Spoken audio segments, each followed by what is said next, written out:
The men convicted for Crystal Rogers' murder have all been sentenced. Her family had harsh words for Brooks Houck and Joseph Lawson. They're headed to prison, but WDRB's Valerie Chin explains why the case is far from over. Did you ever think of how my daughter felt when you murdered her? Did she feel any pain?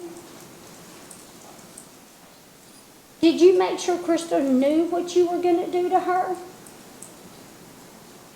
Did Crystal beg for her life? Crystal Rogers' mother, Sherry Ballard. You had no sympathy or concern for anyone but your own selfish being.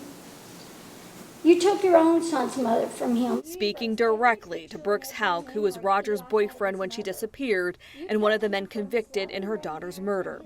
A judge sentenced Houck to life in prison and Joseph Lawson to 25 years. Joseph's father, Steve Lawson, was already sentenced to 17 years behind bars. We sat down with Joseph's attorneys earlier this week. How would an appeal work in his case?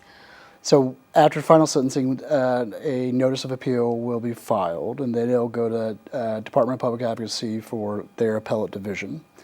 And on appeal, they're typically looking at, it's not only this, but mostly they're looking at issues of due process and whether or not the law was applied correctly and whether or not the judge made the correct rulings. I hope to have all the paperwork filed on Monday, and at that point the appeal process can begin. Crystal's family saying they'll be at every parole hearing for the convicted men and want justice for Tommy Ballard, Crystal's father, whose murder remains unsolved. You are nothing but a coward.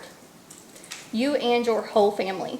We all know you and your family had something to do with my dad's murder. No one has been charged in Tommy Ballard's case. Anyone with information is urged to contact the FBI. Valerie Chin, WDRB News. You can watch Sherry Ballard's entire statement to Brooks Houck on our WDRB YouTube page.